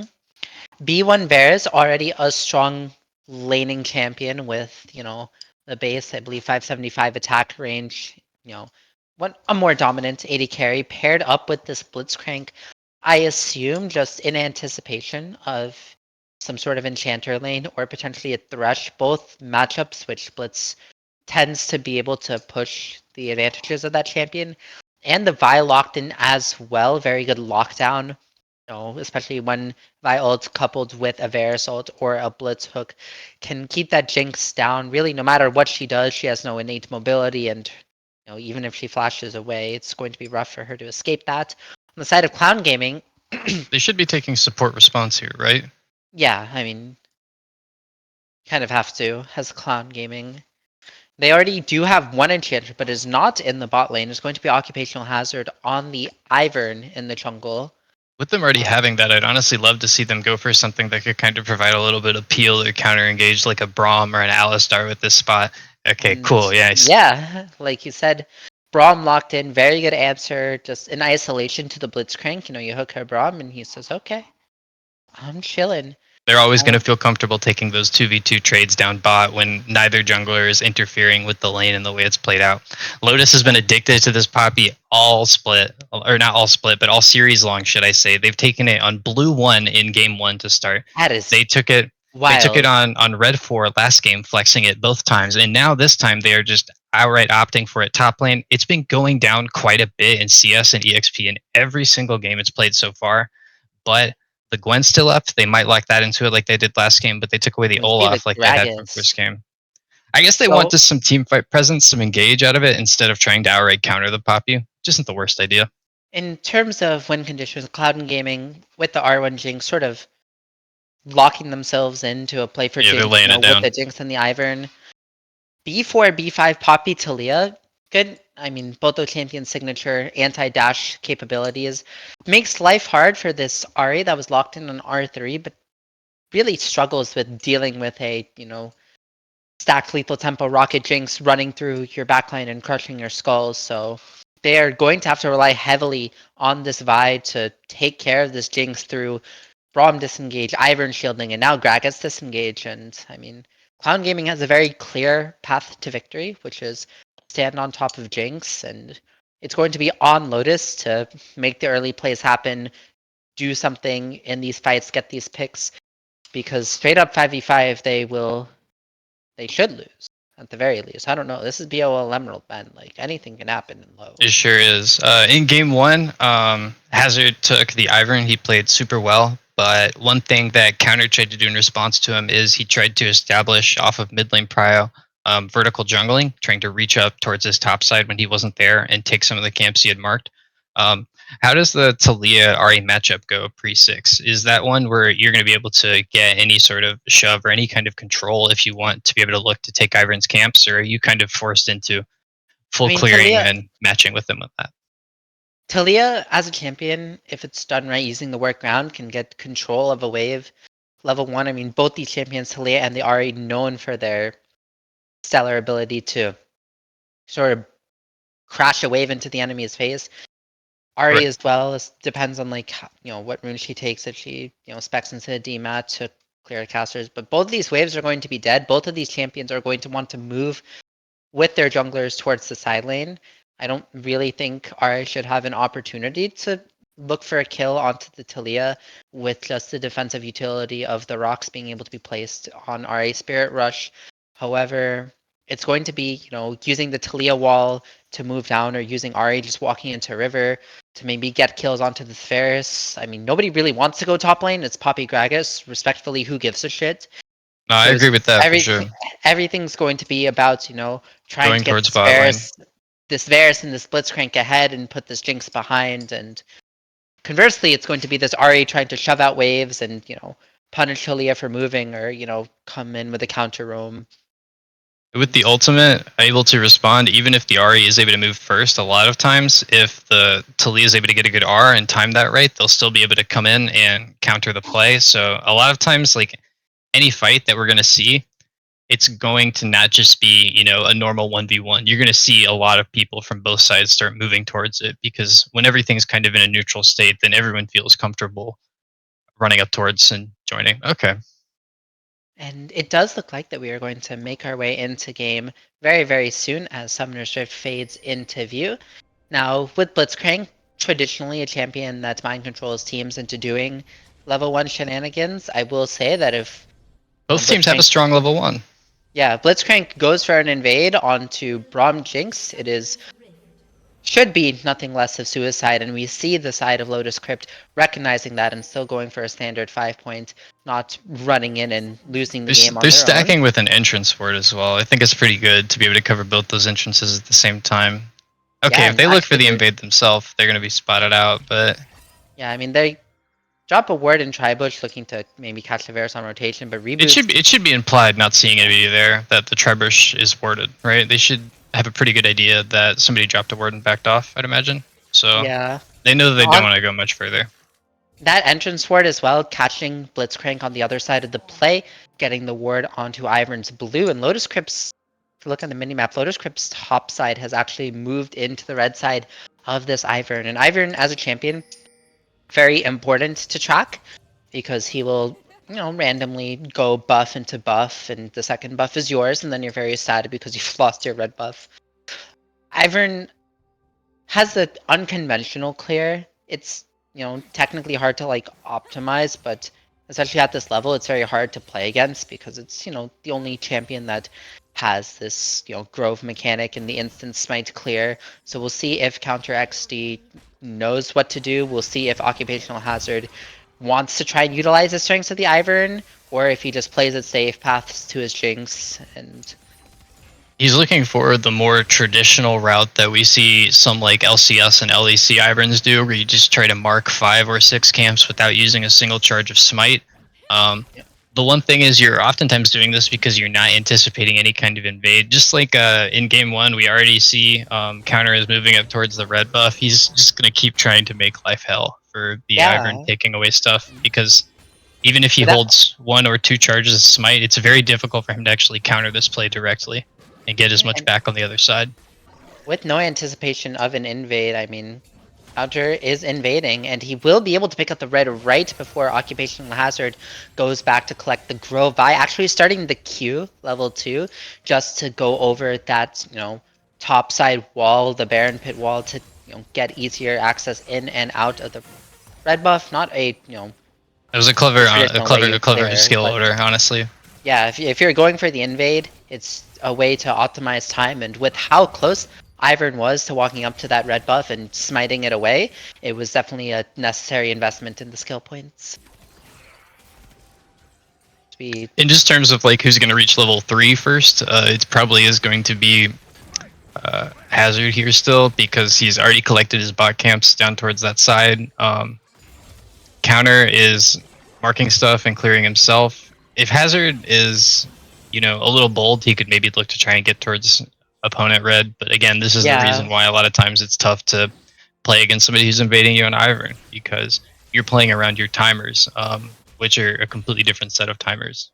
Yeah, I would have liked for after the red buff for Counter XD to defend the red side. Obviously, it's not going to be punished, but with the wave states as they were, with Jinx Brahm's wave bouncing back out and Ari taking the pry at level 4, I mean, Ivern for sure had an opportunity off of his red getting stolen, knowing that his champion was kind of bullshit with how fast it can complete a full clear. Just walk into the red, smite it, take it, equalize that advantage that the Vi got. Now with Ivern still level 3 because he didn't get the red buff on his first clear, and Vi has a timer to gank bot with the level advantage that he has. They're looking down with the blitz right now. They just flashed. Yeah, Jinx did get hooked, not burning any summoner spells, and is going to be able to make their way back to tower. Definitely a big help was that blue ward, or sorry, that red ward. I mean, they both have wards there. That red ward in the tri-bush, allowing Jinx and Braum to spot the Vi gank before it happened and posture accordingly. Occupational Hazard, however, did take level 4 off of the second crab, looking for this dive with Vey Caution onto the Poppy. Poppy low health, low mana, but is a very tanky champion. Does has grasp and does have the flash up, although he does flash into Gragas body slam, which there are many ways Poppy could have used flash, and I think that might be the absolute worst way. What are your thoughts on that, Coop? Do you think Poppy could have lived if played a little better? To be completely honest, I actually thought after they missed first Q that they were going to try and back off of the play entirely, but I don't think there's any way that they could have lived, but they could have probably given themselves more time to turn back. I mean, Gragas was only one tower shot away from dying. I don't know, it kind of takes like a certain kind of resolve. Like we saw bot lane when the Jinx didn't use either sums while being pressured by the Blitz who flash hooked. Sometimes you just got to know when the right moment is to kind of like create a little bit of extra space, or if you need to at all, to get the best result out of it. It looked like he kind of flashed towards the edge of tower range in general, which at that point you might be better off just hugging the wall, flashing in place even. But I do agree with you. It's definitely one of the spots where you're leading them out. If that makes sense, you're leading them out of tower range. And in terms of the other lane states, Yoi TPing actually gets the rocks onto Cyclone. Cyclone does have the Spirit Rush available, and now the hook is not going to connect. Waka with the Hex Flash tried to surprise Cyclone, but Cyclone still had the Spirit Rush, able to make his escape. But now that's a big cooldown for Ari, or not a long cooldown, but a very important cooldown for Ari in terms of these skirmishes, in terms of these fights. Even though they didn't get the kill there, it was still like really relevant because TP timers are offset, and they're going to be able to crash this wave in and even out CS mid lane. I don't know if they're going to be able to do anything with it, but right here off this like shove that they have in, the timer that they have, they could use it to potentially look towards grubs, which they're pinging out now. Yeah, another hook, this time onto the Braum, but using the Braum util and the Jinx traps, able to zone off Reboots and Waka from converting more on the play. We see pings from Occupational Hazard onto these grubs and onto this Vi as well. Counter XC going to Q away. Gragas does not have the explosive cask thing to knock Vi back in. This is a 3v3. Yoi not going to hit the rocks onto Cyclone, but Cyclone still does not have the Spirit Rush. Misses the charm as well. This Ari champion is not going to be able to do much, but Ivern champ is here. Pops the shield onto the Ari. Yoi is in danger. Flashes away from the body slam. Does not go down to the Ari Q and will survive, but that is a flash burned from Talia for nothing meaningful on the side of Clown Gaming, and they should have the priority now with Talia in base, no TP, to at least contest the enemy blue buff, safe play would be to just go for the grubs. They have But Ari back now, so they definitely feel a lot more comfortable than they did before when that yeah, and this time situation the mid lane was explosive cast switched the going to be opposite way. used to bring counter away from the wall, stop the Vi Q, forces the flash from this Vi away, and now Clown Gaming complete control over the enemy top side. Could look to secure vision around the grubs and do them whenever. And yeah, this Poppy, especially after the dive, just a lot less strong. And the Gragas, this Vi is, trying to contest space and river and now even in her own jungle. But with the priority that this Gragas has, just able to force her away. She is also down in levels only, I mean, not relative to the enemy jungle, but, level 5 Vi compared to like level 6 Gragas with ult. Not Yeah. necessarily the strongest, as well as having that Halo Blades rune, which With how honestly secured that probably setup correct is here. and how hard it is to walk in as a Vi, you almost like as soon as you start to see the other team move up towards that side of the map, your thoughts are kind of towards realizing, all right, it's going to be really tough for me to get in on this, to make the play that I want, especially not having 6 and not being able to like pin down the Ari if that's their primary target. And because of that, I would have loved to see, especially with how much like setup they have towards bot side, if they were just able to start moving honestly a minute, maybe just like 30 seconds earlier towards bot And side, trying to make some sort of play, because we can see, I was going to mention earlier, both bot lanes are really confident in taking these trades. They feel very sorry to comfortable. interrupt you, but we are in the middle of a fight with the Poppy ulting the Ivern away, trying to deny the grubs. Now Vi is back. They have all base. Poppy W Steadfast stops the presence. Gragas body slam over the wall. Gragas no flash as well. Surely will go down. And that is a bit of an overextension. They were able to get control of the river around the grubs, but Clown Gaming did not have the damage to start it and convert it into a kill. A very good Poppy ultimate and a very good Poppy W secures a positive play for Lotus Crypt, and pretty much equalizing the gold lead here at 9 minutes. They still have, long ways to go, and especially shutting down this Jinx if they want to close the game out, but it is progress in the right direction. However, Occupational Hazard looking for revenge onto Poppy. Poppy's flash is not up. Shield goes down onto Daisy. That is going to get the slow. That is going to be the root as well. Occupational Hazard hitting the skill shots. Daisy with the knock-up. That should be enough. Arceon goes down to the Gragas explosive cast, and Counter XD is here just a little too late. Just going to have to receive the wave while his top laner limps back to lane, and an overstay from the Poppy. Vey Caution looking for the trade. Not going to be a kill, but most importantly, going to be able to force this wave in before he takes his own reset. And For the first time this series, the Poppy has even CS with the enemy top laner at 10 minutes. That being said, they are still getting the same treatment from Vaunted that they've gotten all series, which is making things all that tougher for them. ooh, and that's going to be a hook onto XX Phantom 22XX, and that is the danger of playing into Blitzcrank. Locks himself into an auto attack animation and pays the price for it. As There's a lot of burst carried through too, because the Varus chose to go lethality, so anytime they are able to get a single hook, they're able to look really quickly on it and snap the play ooh, and completely. Cyclone gets the charm, and that is going to be a kill with the Electrocute proc. Vi ult going to connect onto Cyclone, but does he have the damage? Spoiler alert, I think the answer is no. As Ari still has flash up. yeah, Doesn't even have to use it, it doesn't seem like. and an unfortunate play in the bot lane means that Jinx receives her first death of the game. The rest of the map is winning for They're Clown playing Gaming. tight, looking for a pick right now. Yeah, we see both Cameras up teams- towards top Oh, lane, yeah, but there's something happening down there. I mean, Directed Cam really likes this top lane, but we see TP from Yoi coming in. This is going to be a 4v4. Ari does have the flash, has no ulti. Actually going to back and maybe look for a TP of her own. Both teams posturing around this dragon. Lotus Crypt establishing control over River. A Blitzcrank hook into Halo Blade's Varus proc would mean death for most of the champions on the side of Clown Gaming, as they're going to start this Baron up. Ari TP to the mid tower, running in for the fight. Waka trying to zone as best he can, gets a hook, but it's only onto Braum. Cyclone gets a big chunk onto counter. That's going to be the jungler dead. Jinx gets a kill, gets a reset, double kill. Now Reboots has to flash away. Poppy TP'd in, but can she do anything? No, she cannot. Gets charmed up. Braum passive on her, but Jinx is too low to walk forward, scared of the potential Varus Q plus Chemtech Drake damage. But for Clown Gaming, that is 3 kills and a dragon. A It is big absolutely impossible to overextension play by clumped up. Lotus.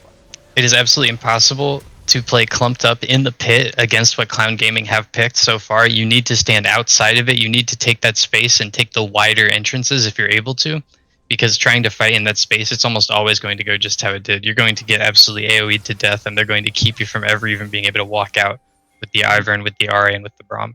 And you mentioned Lotus Crypt's comp is pretty much entirely reliant on burst, whether that be through Vi Hail of Blades into ult combo or Poke Varus, which, I mean, we could unpack going Poke Varus here. I'm not going to. It's wrong. But that's the world we're living in right now, so they have to play It to is. just poke them out and pick them. And taking a 5v5 like that is not in their favor. Occupational Hazard now getting a pick onto Waka as counter XC is looking to be the next to go down. Cyclone gets another ult charge. That's a Braum passive flash forward from AFK Boulder. Ari can ult and auto Yoi, but Oh, the rocks passive ran out. Yeah, passive ran out because Ari did hesitate. Flash forward into the charm means it does not matter. Cyclone gets the kill anyway, even if he does have to burn his flash on it. And just all these plays going to the way of Clown Gaming. The one, saving grace that Jinx was oh, Jinx. I would cast this, but I'd feel bad with what I'd say. So certainly a questionable dive. I don't even know if they were looking for a dive. I think they were just standing there and didn't realize that the other team was right on top by the end of it. It's okay. Like sometimes you turn around and you're like, "Oh, you startled me," It's despite Jinx's best efforts, Clown Gaming is still in a commanding position this game. Absolutely, the top side is putting in a ton of work. They're Both getting of up the these. kills did go to Waka on the Blitzcrank, which, we're building lethality there, so we're not going to be useful late game anyway, but we're going to be extra useless now that we have no kills. Yep.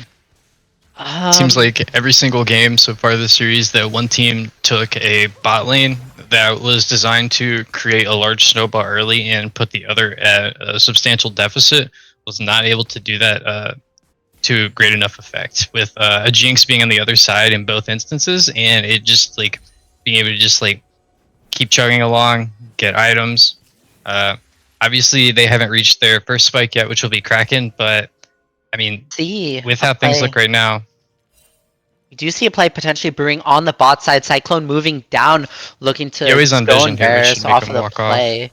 And Yoi, as the Talia, just playing to respond, does have the Weaver's Wall. Waka looks for the hook, hits onto Cyclone, gets the ulti off, does get micro stunned, but with how the interaction works, Cyclone is going to be in safety while he is stunned, has 2 more charges, gets the charm onto Reboots, and that should be the kill. Cyclone on killing spree. TP from Bay Caution means the explosive cask is going to be lethal for Yoi. Jinx getting the tower as well. And Waka, looking for the play, looking for the hook, but not understanding that your team is so behind and cannot convert on any of these kills. Waka goes down as well. Cyclone was looking for the play onto counter, but counter is going to be able to run away. But meanwhile, this Jinx is just right-clicking the tower, which, to be honest, as she should. Poppy ult's going to bring Gragas away, but Jinx is still here. Jinx is free firing. They may look for the kill onto the Poppy, but she will be too tanky. But with 2 towers and a bunch of kills, Clown Gaming game is looking done and dusted, and they can throw it because I've seen something for the past 15 minutes. But Clown Gaming, it's entirely possible that they could. But the truth is that this comp is almost impossible to play from behind. Whether it comes down to build and itemization choices, or it comes down to just how big the gold lead is at this point in time, there are very little tools they have to extend this game, other than maybe wave clearing a little bit and hoping that they don't just dive you repeatedly. But it feels like it's an absolute wrap here already. It's 16 minutes in and there's a 6k gold lead. I'd be surprised if we see this one go farther than 21, 22 minutes overall. I mean, they have a lot of 21, 22 is bold. Regardless of what happens, it is still a 3-3. I mean, I want to call Gragas the util champion. Gragas is beating the shit out of everyone on Lotus Crypt. He really is, yeah. So, I mean, yeah, they could definitely be an aggressive estimate for sure. But I mean, if we're seeing that their only way back into this game is to continue looking for plays themselves, and they're just never going to keep working out, then the lead's actually only going to get worse from here. Yeah, I mean, shout out to the camera for panning to Gragas beating the literal shit out of someone after. Right as you said it, yeah. It was good timing. I mean, with Talia and with Pokevarus, Lotus Crypt have tools to like stall this game out for a little longer. It doesn't make the game any easier. In fact, I would Exactly, yeah. postulate that it makes it harder. Yes. But they can. It really depends on how Lotus Crypt want to pick their poison. They can lose slow and painfully, or they can lose in a blaze of glory. They do have good vision control right now up towards the top like side of the map though, around Baron Pit. They did establish that very quickly. Yeah, Cyclone They're gets trying to make a ulted, cross map pick. pops the first charge of the R, making his way away from the Poppy W, but is getting punched in the face relentlessly. However, Counter does not have any more abilities to get this RE. W move speed means that somehow, for some reason, Cody Cyclone is going to be able to live that play. Braum Q now on to Vi. I mean, she is the one in danger. Q's away. Looks like nobody is going to be in range to tag the rest of the passive.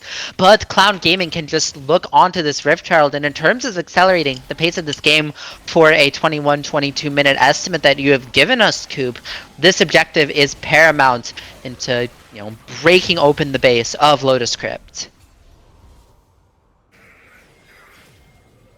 If they are able to get another good fight and have timers to use this, that might come up as like more and more realistic. But as you mentioned, they still do have a lot of wave clear and like stall ability, at least for the next like 5 or 7 minutes or so in the Varus and the Talia with the wave clear that those provide. We finally have first item completed for Vi. It has to feel Ooh. absolutely terrible. Yeah, I mean, completing this, you're really not getting that much burst or like anything that, to be completely honest, helps you all that much. It's just what you were building towards before, and now the game is kind of past the time by when that item's going to be help you either on the sustain side or the burst side. I mean, Sundered Sky is Sundered Sky. That item's broken. However, the main disparity that we're looking at is Vi is completing her first item, whereas Ivern Ivern has 2 items. He has a Moonstone Renewer. He has a Redemption. This Jinx cannot die. I mean, this Jinx can die. We've seen this Jinx die in ways that this Jinx never die, but it's going to be really, really difficult for Phantom 22XX to find a way to die this game. Does get rooted up. This is one of the ways Waka does. That was the whole combo. I mean, Waka did not have his hookup. If he did, he may have used died. hook at the start of that on Boulder. And after the Moonstone Renewer came through, Boulder's already back up to full HP, and even as 2 versus potentially 3, they feel fine like sieging this up. They have more members coming in as well. If the hook is going to go onto Braum, it is not worth throwing. Actually, no, that one's kind of fine because it's under tower. But the other one, Jinx would have been dead. Never mind, this Braum lives. I mean, do I like playing against Ivern? No, so I can kind of empathize with these guys. Cody Cyclone is committing hate crimes in the backline, and as Gragas will go down. Oh, okay. You know what? I'm just gonna stop talking because he does have flash up. He should be out. Flashes away from the Poppy. This is. He has to have another EF to go over this wall. I mean, it's like he should go down. I mean, am I caster cursing them? Is that what's happening? It's really funny. So it's really funny. So I'm going to keep doing it, but I just want to make sure that everyone's aware with what's going on. Is Jinx looking to take that second tower, and this Jinx has a million gold in her pocket. Yeah, they're just gonna back. They dropped the Rift Herald. I assume it was mid to break that inner, and 20 minutes. Baron is up. Clown Gaming can take it whenever they want, because what is Lotus Crypt going to do about it? They have their support moving out ahead of time to go and establish some vision up there. The only thing that really puts them at risk still is like, at the end of the day, any game with Blitzcrank is like a winnable game. You know what I mean? But because, like, is it? I mean, no, not really. But like, kind of. Blitzcrank one-shot. You Blitzcrank one-shot Jinx. I think Cyclone is strong enough that he can just win the fight. I mean, entirely possible, but that's still, if you're Lotus, what you got to be looking for at this point in time. It's like, all right, we still have pick tools, and because of that, I mean, you kind of have to be ready. It sounds dumb, like when you know a team is gonna play desperate, you have to be ready for them to do something really aggressive. And that's why you still want to posture safely and like check all your boxes and make sure you have good vision before you start this. Yeah. Because they still might look for something. I mean, Lotus Crypt have to do something. It might not work. It probably won't work. Counter's getting punched in the face. That's going to mean the Braum passive. Jinx looking to get her really first. Nice the flash away. I mean that she will live. Proxys 100 Sky heals for a little bit. But Cody Cyclone is in. He is pressing R and he is killing them by being Malignant's Lich Bane Ari. That's a triple kill for Jinx. He can look for the Penta. Gets the stun onto the Poppy. Misses the W on a stun target. We're gonna pretend we didn't see that. Quadra kill for the Jinx off of the damage of Ari in the backline. And I mean, in game 1, we had a really close battle that was all about topside. In game 2, we had Reboots getting his own quadra kill on Jinx, and in game 3 we have Phantom getting his quadra kill on Jinx. It seems a lot of the heavy lifting in the late game going into the second half of the series was done by, either side on bot lane, just like, being patient, having the presence of mind. You could have said Jinx to auto attack and he would have quadra killed there. I really think that fight is determined entirely by, I mean, not entirely, because if you're up like 90 million gold, you're going to win it anyway. But the catalyst, that fight for sure, was Cyclone getting an ult and then a big Q onto all the backline, and we're playing He's Malignance. been doing a great job with that so far. Yeah, I agree. We're playing Malignance, Lich Bane, Ari, which is correct and also kind of bullshit to play against when it's ahead. So, I mean, Jinx is doing her job of right-clicking, but we shouldn't understate, like, how much this everyone else is doing as well. I agree with that. How much this comp is built around her, and it's like, in the last fight, in all reality, Waka had a great hook onto them, and they were just able to kind of like flash out because there wasn't enough damage for them to pick on that. Yeah, a hook and a full combo onto Gragas means he'll almost consider dying, but the explosive cask means that Reboots is going to be the one going down. Waka finding these hooks. Most of them are resulting as team Seth. Yoey gets the rocks onto 3. Poppy is here, but hey, Redemption, they're all full health. Congrats, Clown Gaming. They are going to look to take on cracking this base. Yoey gets chunked by a Gragas Q. They're pushing in 2 spots at once, but they're only defending bot lane right now. You can't see it on screen, but Cyclone's just chipping away at mid tower himself. It just went down. And with Jinx going to get the reset off of this tower, Clown Gaming pretty much have this fight in the bag as... I mean, short of a miracle, but I think Lotus Crypt does not have any saved up. The mid inhib going to go down. Clown Gaming, if they want, can end the game right here with this double wave stacking. These waves are probably big enough, yeah. Jinx just gotta, have people in front of her. That's gonna be a hook missing, and now Jinx can just right-click the tower, right-click the champions. Flash from Cyclone onto Reboots, and Vay Caution going to get the kill onto Talia. And Occupational Hazard goes down, but he did everything he needed to this game. That is going to be a very decisive Game 3 victory for Clown Gaming as they take the series. What are your thoughts on that game? It was a stomp. After the early lead came through, to be completely honest, just off of draft alone and the way they chose to orient themselves, they didn't really have much of a chance.